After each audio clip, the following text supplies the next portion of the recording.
Hello दोस्तों, स्वागत है आपका फिर से हमारे एग्रीगेट रिपोर्टिंग इन फार्माकोविजिलेंस के सफ़र में। अभी तक हमने लिखना, रिव्यू करना और सिग्नल डिटेक्शन के बेसिक सीख लिए, लेकिन आज हम एकदम मूल मंत्र पे आते हैं, दैट इज डेटा एनालिसिस। सोचो, आप अगर डॉक्टर के पास गए और बोला, डॉक्टर साहब मुझे बुखार है। डॉक्टर बिना थर्मोमीटर, बिना ब्लड टेस्ट डायरेक्टली आपको ये बोल दें, हाँ तुम्हें मलेरिया है। आप बोलेंगे, अरे डॉक्टर साहब थोड़ा डेटा तो चेक करो। वही हाल है फार्माकोविजिलेंस का। अगर डेटा एनालिसिस नहीं करोगे तो हम बिना सबूत के डिसीजन ले रहे हैं, और पीवी में गलत डिसीजन का मतलब होता है पेशेंट की जान खतरे में डालना, प्लस कंपनी की मार्केट रेपुटेशन बर्बाद। तो आज का सेशन थोड़ा हैवी है, थोड़ा लंबा है, लेकिन मैं आपको स्टेप बाय स्टेप लेके चलूँगा, एग्जाम्पल और थोड़ी हंसी मजाक के साथ, ताकि आप बोर ना हो जाए। तो चलिए हम शुरू करते हैं। सबसे पहले बात करते हैं डेटा एनालिसिस ज़रूरी क्यों है। पहला point, real safety signals identify करना। हर एक एडवर्स ड्रग रिएक्शन जो आता है, ज़रूरी नहीं है कि वो ड्रग की वजह से ही हो। कभी पेशेंट की एज, कभी दूसरे मेडिसिन, कभी लाइफस्टाइल, सब फैक्टर होते हैं। अगर प्रॉपर एनालिसिस नहीं हुआ तो हम गलत सिग्नल आइडेंटिफाई करेंगे। दूसरा, बेनिफिट रिस्क इवैल्यूएशन। रेगुलेटर हमेशा पूछता है, ड्रग के फायदे ज़्यादा है या नुकसान। इसका जवाब आप बिना डेटा के दे ही नहीं सकते हो। तीसरा पॉइंट है रेगुलेटरी कंप्लायंस। ईएमए, एफडीए और सीडीएसयू सब डेटा ड्राइवन है। अगर आपने डेटा गलत एनालाइज किया तो इंस्पेक्शन में तुरंत पकड़े जाओगे। और फाइनली, कंपनी रेपुटेशन।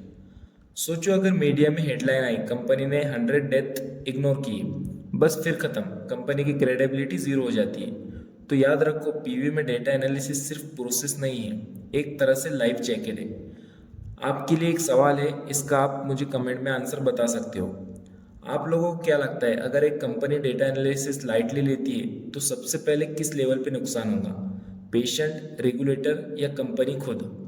आप कमेंट में मुझे इसका आंसर बताओ। अब दोस्तों, डेटा एनालिसिस करने के लिए पहले हमें डेटा चाहिए। सवाल यह है कि डेटा आता कहाँ से है? Sources of data in aggregate reports. सबसे पहला आईसीएसआर, मतलब individual case safety report. Doctor, pharmacist, patient कोई भी एडवर्स रिएक्शन रिपोर्ट करता है। जैसे एक पेशेंट ने बोला कि उसको रैश हो गया आफ्टर मेडिसिन, ये सब स्पॉन्टेनियस रिपोर्ट होते हैं। दूसरा है लिटरेचर मॉनिटरिंग। हर हफ्ते जर्नल्स और साइंटिफिक पब्लिकेशन स्कैन होते हैं। अगर कोई डॉक्टर ने अपने रिसर्च में एडवर्स ड्रग रिएक्शन मेंशन किया तो वो भी डेटा सोर्स है। तीसरा, क्लिनिकल ट्रायल डेटा। जब ड्रग अभी मार्केट में नहीं आया है और ट्रायल उस पर चल रहा है, तब भी जो एडवर्स इवेंट मिलते हैं उनको रिकॉर्ड करना पड़ता है। चौथा है registries and observational studies. Example से मैं आपको इसको समझाता हूँ। प्रेगनेंसी एक्सपोजर रजिस्ट्री होती है। अगर कोई प्रेग्नेंट वुमेन ड्रग ले रही है और बेबी पे इम्पैक्ट हो रहा है तो वो रजिस्ट्री से डेटा हमको मिल सकता है। और पांचवा है पोस्ट मार्केटिंग सर्विलेंस, मतलब जब ड्रग मार्केट में है और काफ़ी सारे पेशेंट्स ने उसे यूज़ किया है और यूज़ कर रहे हैं, तब जो रियल वर्ल्ड में डेटा आता है वो सबसे वैल्यूएबल होता है। पीवी प्रोफेशनल का असली काम है कि इन सब सोर्सेस को कंबाइन करके एक बिग पिक्चर बनाए। एक भी सोर्स अगर मिस हुआ तो रेगुलेटर तुरंत बोलेगा, इनकम्प्लीट रिपोर्ट, प्लीज एक्सप्लेन। जैसे मम्मी खाना बनाते वक्त नमक डालना भूल जाए तो टेस्ट खराब हो जाता है, वैसे ही पीवी में एक डेटा सोर्स मिस हो गया तो पूरा रिपोर्ट खराब हो जाता है। आई होप आप ये समझ गए होंगे सोर्सेस ऑफ डेटा हमको कहाँ कहाँ से मिल सकता है। रॉ डेटा कैसे होता है पता है? व्हाट्सएप के फैमिली ग्रुप जैसा। एक ही फोटो 10 लोग फॉरवर्ड कर देते हैं, वैसे ही एक ही एडवर्स ड्रग रिएक्शन रिपोर्ट कभी 3 अलग सोर्सेस से आ जाता है। पहला स्टेप है removes duplicates. Same case multiple बार काउंट हुआ तो रिजल्ट गलत हो जाएगा। दूसरा, कोडिंग कंसिस्टेंसी। हम मेड-डीआरए और WHO-DD यूज़ करते हैं। एग्जाम्पल है, एक रिपोर्ट में लिखा है रैश और दूसरे रिपोर्ट में लिखा है स्किन इरप्शन। दोनों को same SOC that is system organ class में मैप करना ज़रूरी है। तीसरा, मिसिंग वैल्यूज हैंडल करना। पेशेंट की एज नहीं लिखी, अब आप एनालिसिस कैसे करोगे? या तो नॉट अवेलेबल मार्क करना होगा या फिर अल्टरनेटिव सोर्सेज से आप उसको फिल करोगे। चौथा है केस टाइमलाइन वेरीफाई करना। अगर इवेंट 2022 में हुआ और रिपोर्ट 2024 में आ रही है तो गैप एक्सप्लेन करना ज़रूरी होता है।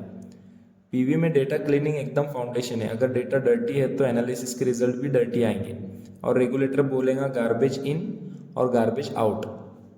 सो ये था हमारा डेटा क्लीनिंग एंड वैलिडेशन। पिछले सेशन में हमने सिग्नल डिटेक्शन देखा था, क्विक रिकैप करते हैं। डिस्प्रोपोर्शनैलिटी एनालिसिस, स्टैटिस्टिक लगा के देखते हैं कि एक पर्टिकुलर एडवर्स ड्रग रिएक्शन का रेशियो ज़्यादा है या नहीं। केस सीरीज रिव्यू, एक ग्रुप ऑफ केसेस को एनालाइज करते हैं पैटर्न आइडेंटिफाई करने के लिए। लिटरेचर सपोर्ट, जर्नल्स में पब्लिश्ड केसेस को वैलिडेट करते हैं। रेगुलेटरी फीडबैक, कभी कभी रेगुलेटर खुद सिग्नल डिटेक्ट करके कंपनी को अलर्ट भेजता है। एग्रीगेट रिपोर्टिंग में भी यही टूल्स काम आते हैं, बस स्केल बड़ा होता है, मतलब पिक्चर छोटी टीवी से डायरेक्टली निकलकर 70 mm सिनेमा हॉल में आ गई है। अब चलते हैं ट्रेंड एनालिसिस की तरफ, मतलब डेटा के अंदर छुपी हुई कहानी को समझना। यही वो जगह है जहाँ नंबर्स बोरिंग नहीं लगते बल्कि एक स्टोरी बन जाती है। Step 1, frequency over time. सबसे पहले हम देखते हैं महीने दर महीने ADR केसेस कितने आए, रिपोर्ट्स बढ़ रही है या स्टेबल है। कभी कभी एकदम सीजनल स्पाइक मिलता है, जैसे एलर्जी मेडिसिन में स्प्रिंग सीजन में ज़्यादा रैशेस होते हैं। और एक इम्पॉर्टेंट टूल है 3 मंथ मूविंग एवरेज, मतलब हर 3 महीने का एवरेज निकाल के देखते हैं, जिससे छोटे मोटे अप डाउन का नॉइस छुप जाता है। बिल्कुल व्हाट्सएप ग्रुप जैसा, जहाँ हर दिन 200 मैसेजेस आते हैं बट एक्चुअल इंपॉर्टेंट सिर्फ 5 ही होते हैं। मूविंग एवरेज वही फिल्टर है। उसके बाद स्टेप 2 है सेवेरिटी पैटर्न्स। यहाँ हमें देखना है टोटल रिपोर्ट्स में से सीरियस कितने % है। अगर टोटल केसेस बढ़ रहे हैं पर सीरियस परसेंटेज सेम है तो यहाँ पर हमको वर्कलोड इशू हो सकता है। अगर सीरियस परसेंटेज खुद भी बढ़ने लगे मतलब सेफ्टी कंसर्न रियल है।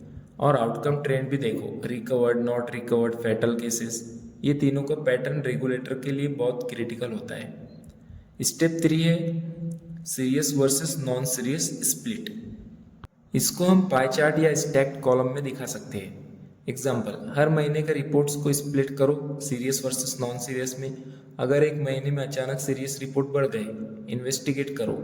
रीज़न हो सकता है फॉर्मुलेशन चेंज, नया मार्केट लॉन्च, या डॉक्टर ने मेडिसिन ज़्यादा प्रिस्क्राइब करना शुरू कर दी है। स्टेप 4 है ड्रग एक्सपोजर एस्टिमेशन।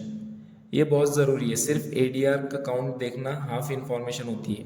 जब तक हमें नहीं पता कितने पेशेंट एक्सपोज्ड हुए, रिपोर्टिंग रेट का कोई मतलब नहीं। सिंपल फार्मूला है patient exposed is equals to packs sold divided by packs per patient. चलो एक इजी एग्जांपल से मैं आपको समझा देता हूँ। कंपनी ने 2 लाख टैबलेट्स बेची, एक पैक में 20 टैबलेट्स है, तो pack sold is equal to 2 lakh divided by 20 is equal to 10,000 packs. अगर एज्यूम करें एक पेशेंट एक पैक यूज़ करता है तो अप्रॉक्स 10,000 पेशेंट एक्सपोज्ड हुए। अब मान लो 15 ADR आए 15, तो reporting rate per 10,000 patient is equals to 15 divided by 10,000 into 10,000 is equals to 15 per 10,000 patient. चलो अब आप एक एग्जाम्पल सॉल्व करो और उसका आंसर मुझे चैट में बताओ। अगर 120 ADR आए और 40,000 पेशेंट एक्सपोज्ड हुए तो पर 10,000 पेशेंट रिपोर्टिंग रेट कितना हुआ? इसका आंसर मुझे आप कमेंट करके बताओ। चलिए दोस्तों, अब एक इम्पॉर्टेंट पॉइंट समझते हैं। PSUR में रिव्यूअर एग्जैक्टली क्या ढूंढता है।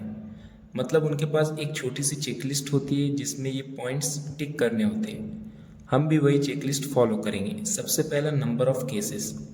अब यहाँ 2 चीज़ें होती है, इंटरवल केसेस और क्यूमुलेटिव केसेस। इंटरवल केसेस जो सिर्फ इस रिपोर्टिंग पीरियड के अंदर आए हैं, और क्यूमुलेटिव केसेस प्रोडक्ट के लॉन्च से अब तक जितने भी रिपोर्ट्स कलेक्ट हुए हैं उनको क्यूमुलेटिव केसेस हम बोलेंगे। एग्जांपल से मैं आपको समझाता हूँ। अगर आपके ड्रग का इंटरवल में 50 दैट इज 50 न्यू केसेस आए हैं और क्यूमुलेटिव टोटल अब 800 हो गया है, तो रिव्यूअर दोनों को कंपेयर करेगा। अगर इंटरवल स्पाइक करता है, मतलब पहले 20 आते थे अब 50 आ गए, तो तुरंत उनकी आँख खुल जाती है। लेकिन अगर क्यूमुलेटिव में ये 50 ज़्यादा बड़ी बात नहीं लग रही है तो 800 में से 50, तो इसका मतलब कॉन्टेक्स्ट चेंज हो जाता है। यानी इंटरवल और क्यूमुलेटिव को कंपेयर करना ऐसा है जैसे आप अपना वेट डेली वर्सेस ईयरली देखते हो। डेली में 1 kg ज़्यादा लगता है पर ईयरली में शायद सेम हो। रिव्यूअर भी वैसे ही सोचता है। नेक्स्ट है डेमोग्राफिक्स। ये पार्ट बहुत क्रिटिकल होता है। एज, जेंडर और रीजन के हिसाब से केसेस ब्रेक करते हैं। मान लीजिए एडीआर हाइपोटेंशन ज़्यादातर 60 प्लस एज ग्रुप में आ रहा है, तो रिव्यूअर तुरंत सोचेगा कि एल्डरली काउशन को लेबलिंग में रीइंफोर्स करना चाहिए। जेंडर डिफरेंस भी इम्पॉर्टेंट है, कभी फीमेल पेशेंट में एडीआर ज़्यादा रिपोर्ट होते हैं, कभी मेल में, और रीजन वाइज भी ट्रेंड निकलता है, जैसे एशिया में एडीआर ज़्यादा आ रहा हो और यूरोप में नहीं। मतलब पीएसयूआर रिव्यूअर थोड़ा डिटेक्टिव जैसा होता है, कौन सी एज ग्रुप, कौन सी लोकेशन, कौन सी सिचुएशन, इन सब में सस्पेक्ट पकड़ा गया, ये सब वो चेक करता है। अब आउटकम्स देखते हैं, recovered, recovering, not recovered, fatal और अननोन। फैटल आउटकम्स अगर एक दो भी हो तो भी मेंशन करना मैंडेटरी होता है, रिव्यूअर कभी इग्नोर नहीं करेगा, लेकिन हमेशा कॉन्टेक्स्ट के साथ एक्सप्लेन करना ज़रूरी होता है। जैसे फेटेलिटी का रेट, एक्सपोजर एडजस्टमेंट बहुत कम है। यह आउटकम टेबल रिव्यूअर के लिए एक तरह का हार्ट बीट मॉनिटर होता है, जहाँ पे वो देखते हैं कि पेशेंट कैसे रिएक्ट कर रहा है overall. Then next, dose response और टाइम टू ऑनसेट। ये तो कॉजलिटी का हार्ट है। हायर डोज लेने पर एडीआर ज़्यादा आ रहा है, अगर हाँ तो सिग्नल स्ट्रॉन्ग हो जाता है। टाइम टू ऑनसेट मतलब ड्रग शुरू करने के बाद एडीआर कितने दिन में आया। अगर सभी केसेस में एक जैसा पैटर्न है, मान लीजिए एवरेज 6 दिन में रैश डेवलप हो रहा है, बहुत स्ट्रॉन्ग क्लू मिलता है। और सबसे इंटरेस्टिंग पार्ट, डी चैलेंज और रीचैलेंज। अगर ड्रग बंद करते ही एडीआर ठीक हो गया और दोबारा स्टार्ट करते ही एडीआर वापस आ गया, बस तो फिर कॉजलिटी पक्का है। Then off label use, misuse और मेडिकेशन एरर्स। ये सेक्शन तो रेगुलेटर्स को बहुत पसंद है, यहाँ सच्चाई दिखाना पड़ती है। अब आप बताते हो कि कितने % ऑफ लेबल यूज़ हुआ, कितनी गलतियाँ हुई और मिस यूज केसेस क्या थे। एग्जाम्पल, अगर कोई पेशेंट ने डबल डोज लिया और एडीआर हुआ, या डॉक्टर ने ऐसी इंडिकेशन में प्रिस्क्राइब किया जहाँ ड्रग अप्रूव्ड ही नहीं है, ये सब रिव्यूअर के लिए गोल्ड माइन डेटा होता है। और एक टिप, नंबर्स में मेकअप मत लगाओ, रिव्यूअर्स को हमेशा नेचुरल लुक पसंद है। मतलब डेटा को मास्क करने की कोशिश मत करो, वरना रेगुलेटरी दंड आपका वेट कर रहा होगा। सो दोस्तों, पीएसयू और रिव्यूअर का काम सिंपल लगता है, लेकिन हर सेक्शन एक स्टोरी बताता है। Cases, demographics, outcomes, dose response और मिसयूज सब मिला के एक कंप्लीट पिक्चर बनती है, और वही पिक्चर डिसाइड करती है कि ड्रग की सेफ्टी इमेज कैसी है। दोस्तों, पीएसयूआर में दो नंबर्स हमेशा साइड बाय साइड दिखते हैं, इंटरवल और क्यूमुलेटिव। इंटरवल बताता है कि अभी अभी क्या हुआ, और क्यूमुलेटिव बताता है कि पूरी लाइफ साइकिल में क्या पैटर्न रहा। अगर आप सिर्फ इंटरवल पे फोकस करते हो तो पुरानी रिस्क हिस्ट्री मिस हो जाती है, और सिर्फ क्यूमुलेटिव पे फोकस करते हो तो रिसेंट स्पाइक मिस हो जाता है।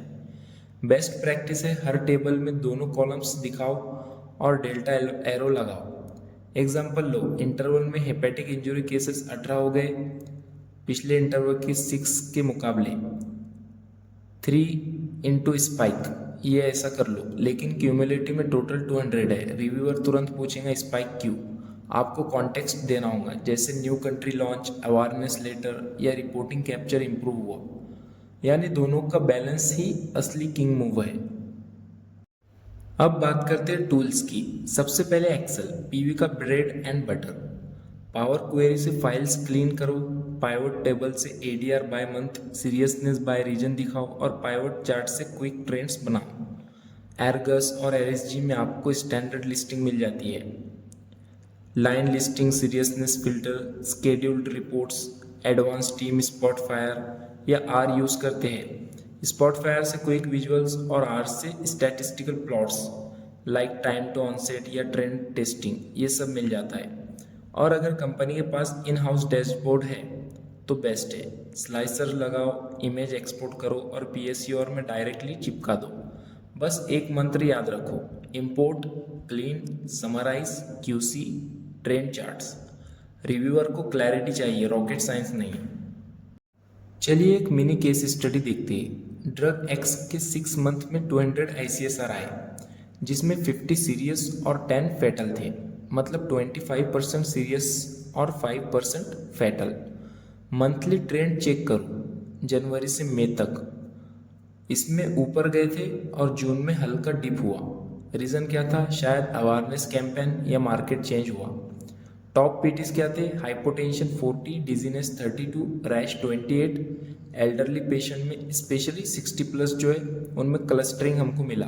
Fatality mostly high dose elderly में हुई और एक्सपोजर एडजस्ट करके रिपोर्टिंग रेट निकालो 200 cases in 1,50,000 patient is equal to कितना होगा 13.3 पर 10,000 और फैटेलिटीज इज इक्वल टू 6.7 पर 1 लाख। डी चैलेंज पॉजिटिव था 70% में, मतलब प्लॉसिबल लिंक है। एक्शन क्या होगा, लेबल में एल्डरली काउशन ऐड करो, आरएमपी में एक्स्ट्रा पीवी एक्टिविटी डालो और कंट्री ए में एचसीपी कम्युनिकेशन ऐड करो। रिव्यूअर के लिए आपका समरी लाइन होगा 200 ICSR received, 25% serious, 5% fatal, clustering in elderly with hypotension. Label update proposed, यानी डेटा अपना स्टेटमेंट दे रहा है, आपको बस उसे स्ट्रक्चर्ड तरीके से प्रेजेंट करना है। तो ये मैंने आपको बताया एक मिनी केस स्टडी। अब दोस्तों बात करते हैं एग्रीगेट रिपोर्टिंग का असली end game, that is benefit risk evaluation. सोच लो आप एक डॉक्टर हो, पेशेंट को एक नई दवाई देनी है, आप क्या सोचोगे कि इसका बेनिफिट ज़्यादा है या रिस्क ज़्यादा है। पीवी में भी यही होता है, डेटा जो हम कलेक्ट करते हैं उससे एविडेंस बनता है, फिर उस एविडेंस से हम रिस्क को कैरेक्टराइज करते हैं। रिस्क कौन से लोगों में ज़्यादा है, रिस्क कितना सीवियर है, रिस्क अवॉइड हो सकता है क्या डोज एडजस्टमेंट से, और फिर फाइनल स्टेप कंपेयर करना बेनिफिट वर्सेस रिस्क। एग्जाम्पल से मैं आपको समझाता हूँ, अगर एक कैंसर ड्रग है जो पेशेंट की लाइफ 2 साल एक्सटेंड कर रही है बट 10% में नोजिया और वोमिटिंग हो रहा है, तो बेनिफिट आउटवेज द रिस्क। पर अगर एक माइल्ड हेडेक के लिए ड्रग है और उससे लीवर फेलियर हो रहा है 0.5% पेशेंट में, तो रिस्क आउटवेज द बेनिफिट। यहाँ एक सीक्रेट बताओ, रेगुलेटर का माइंडसेट हमेशा पेशेंट सेफ्टी फर्स्ट होता है। अगर रिस्क ज़्यादा लगता है तो वो ड्रग को रिस्ट्रिक्ट कर देता है, चाहे कंपनी का प्रॉफिट कितना भी हो। तो याद रखो, बेनिफिट रिस्क इवैल्यूएशन ही वो पॉइंट है जो डिसाइड करता है कि ड्रग सेफ है या अनसेफ है। चलिए अब सोचते हैं कि अगर आप रिव्यूअर होते तो आप क्या देखते। रेगुलेटर्स के रिव्यूअर चुपके से डिटेक्टिव जैसे होते हैं। उनका पहला डिमांड होता है ट्रांसपेरेंसी, मतलब जो हुआ वही बताओ, नंबर्स छुपाओ मत। दूसरा, लॉजिक फ्लो, रिपोर्ट ऐसी होनी चाहिए कि रीडर कंफ्यूज ना हो, एकदम एक स्टोरी की तरह, वंस अपॉन अ टाइम से लेकर दी एंड तक क्लियर। तीसरा, सपोर्टिंग एविडेंस, मतलब जो क्लेम कर रहे हो उसका प्रूफ दो। अगर बोल रहे हो कि 80% पेशेंट रिकवर हो गए तो डेटा टेबल लगाओ। और सबसे इम्पॉर्टेंट, नो डेटा मैनिपुलेशन, यानी कि नंबर्स में गोलमाल नहीं। कोई भी रिव्यूअर अगर पकड़ लेगा कि डेटा मैनिपुलेट हुआ है तो कंपनी के ऑडिट्स में प्रॉब्लम आ जाता है। तो सिंपल रूल है, सच लिखो, क्लियरली लिखो और डेटा को सपोर्ट दो। रिव्यूअर खुश, रेगुलेटर खुश और आप सेफ। अब बात करते हैं उन मिस्टेक्स की जो सबसे ज़्यादा होती है। ये स्पेशली फ्रेशर्स को टारगेट करती है। फर्स्ट है ओवरलुकिंग स्मॉल सिग्नल्स, एक छोटी सी एडीआर रिपोर्ट इग्नोर कर देना। कभी कभी छोटी रिपोर्ट ही बड़ी प्रॉब्लम की शुरुआत होती है, जैसे एक पहला केस ऑफ कार्डियक इशू, और अगर आप इग्नोर कर दोगे तो कल को 100 हो सकते हैं। इग्नोरिंग क्यूमुलेटिव केसेस, सिर्फ इंटरवल डेटा पे फोकस करना और क्यूमुलेटिव भूल जाना। रेगुलेटर दोनों देखना चाहता है, अगर पुराने साल का डेटा इग्नोर कर दिया तो ओवरऑल पिक्चर मिक्स हो जाती है। Wrong coding, made DRA coding गलत हो जाती है तो पूरा एनालिसिस खराब हो जाता है। एग्जाम्पल, हेडेक को गलती से माइग्रेन कोड कर दिया, रिजल्ट सिग्नल डिस्टोर्टेड। तो देखा आपने, एक गलती कितना बड़ा इम्पैक्ट कर सकती है। उसके बाद ओवर इंटरप्रिटेशन, एक छोटी सी फाइंडिंग को अननेसेसरीली बड़ी बना देना। मतलब एक ही केस में रैश देखा और बोला drug causes severe dermatological issues. ये गलती भी उतनी ही खतरनाक है जितना अंडर रिपोर्टिंग। गोल्डन लाइन याद रखो आप, डेटा को ना छुपाओ ना बड़ा चढ़ा के दिखाओ, बैलेंस रखो। अब दोस्तों थोड़ा करियर टॉक करते हैं, क्योंकि कोर्स तो इसलिए कर रहे हो ना आप। फार्माकोविजिलेंस इंडस्ट्री में सबसे बेस्ट स्किल्स कौन से हैं? सिग्नल डिटेक्शन और डेटा एनालिसिस। हर कंपनी चाहती है कि उनके पास ऐसा बंदा हो जो सिर्फ रिपोर्ट लिखे नहीं बल्कि डेटा समझे, एनालाइज करे और इंसाइट्स निकाले। अगर आपको डेटा एनालिसिस आता है तो आप सिर्फ केस प्रोसेसर नहीं बल्कि एक सेफ्टी साइंटिस्ट बन जाते हो। ये स्किल आपको RMP लिखने का चांस देता है। RMP आप सभी को पता होगा, रिस्क मैनेजमेंट प्लान। ऑडिट्स और इंस्पेक्शन में भी आपकी वैल्यू बढ़ जाती है, क्योंकि आप कॉन्फिडेंटली समझ पाओगे कि ये ट्रेंड क्यों हुआ और हमने क्या एक्शंस लिए। और ऑनेस्टली बताओ तो इंटरव्यूज़ में भी रिक्रूटर्स एक ही सवाल पूछते हैं, tell me about your experience in data analysis. जो बंदा कॉन्फिडेंटली बोलता है उसको पकड़ लो, क्योंकि वो कंपनी के लिए गोल्ड है। सोच लो, आपके दोस्तों में अगर 10 लोग PV कर रहे हैं और सिर्फ आपको एनालिसिस आता है, तो करियर में आप 5 स्टेप्स आगे बढ़ जाते हो। सो दोस्तों, वीडियो ख़त्म होने से पहले मैं आपको बता दूं, डेटा खुद वैल्यूएबल नहीं होता, जो इंसाइट आप उसमें से निकालते हो वो प्राइसलेस होते हैं। हर रिपोर्ट, हर टेबल, हर चार्ट एक कहानी सुनाता है। PV प्रोफेशनल का काम है उस कहानी को डिकोड करना। आज के सेशन में हमने सीखा डेटा सोर्सेस क्या होते हैं, उसको क्लीन कैसे करना है, सिग्नल और ट्रेंड एनालिसिस क्या होता है, PSER के पैरामीटर्स कैसे इवेलुएट होते हैं, और सबसे इम्पोर्टेंट, कैसे बेनिफिट रिस्क बैलेंस डिसाइड होता है। आपने देखा होगा मैंने कई कई एग्जाम्पल भी ऐड किया, क्योंकि PV बोरिंग नहीं होना चाहिए और PV एकदम थ्रिलिंग फील्ड है। पेशेंट की सेफ्टी आपके एनालिसिस पर डिपेंड करती है। तो बस आप अब यही सोचो, डेटा आपके सामने आएगा तो आप उसको कैसे डिटेक्टिव की तरह देखोगे। कल मॉड्यूल 8 में हम और भी डिटेल में जाएंगे और मज़ा आएगा। Till then keep analysing, keep learning and हाँ, थोड़ा स्माइल करना मत भूलना। तो मिलते हैं हम अपने नेक्स्ट वीडियो में। और हाँ, अगर आपने अभी तक रजिस्ट्रेशन फॉर्म फिल नहीं किया है तो जल्दी से डिस्क्रिप्शन से उस फॉर्म को फिल करो, क्योंकि आपको टेस्ट और सर्टिफिकेशन प्रोसेस वहीं से पता चलेंगे।